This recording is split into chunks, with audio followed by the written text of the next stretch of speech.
আজকে আমাদের ব্যাটালিয়ন একটা স্পেশাল টিম একটা গোপন তথ্যের ভিত্তিতে আমরা একটা অপারেশন পরিচালনা করি। স্বর্ণ চোরাচালান হবে এই তথ্যের ভিত্তিতে আমরা একটা অ্যাম্বুশ করলে একটি মোটরসাইকেল যোগে তিনজন ব্যক্তিকে পালায় যেতে দেখি। সেখান থেকে একজনকে ধরতে সক্ষম হয় মোটরসাইকেল সহ।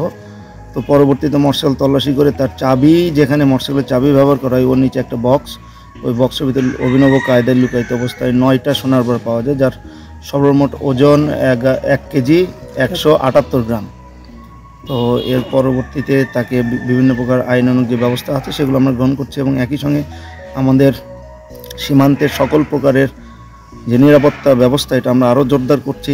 আমাদের অলরেডি জোরদার আছে।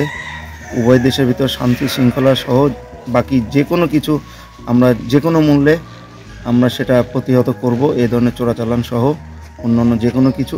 এছাড়াও আমাদের আজকের আরেকটা সাকসেস আছে, সেটা হলো মুজিবনগর এবং নাজিরাগোনা বিওপি অনেক বিপুল পরিমাণে শাড়ি, 3 পিস এবং শীতের গায়ের চাদর জব্দ করে। তো এ নিয়ে আমরা আমাদের সর্বোত্তম চেষ্টা দিয়ে আমরা আমাদের সীমান্তের সর্বোচ্চ সুরক্ষা নিশ্চিত করার জন্য বদ্ধপরিকর। ধন্যবাদ। বছর শেষের খুশি নগদে হবে বেশি। নগদ পেমেন্টে নির্দিষ্ট ক্যাটাগরির কেনাকাটায় 300 টাকা পর্যন্ত ক্যাশব্যাক।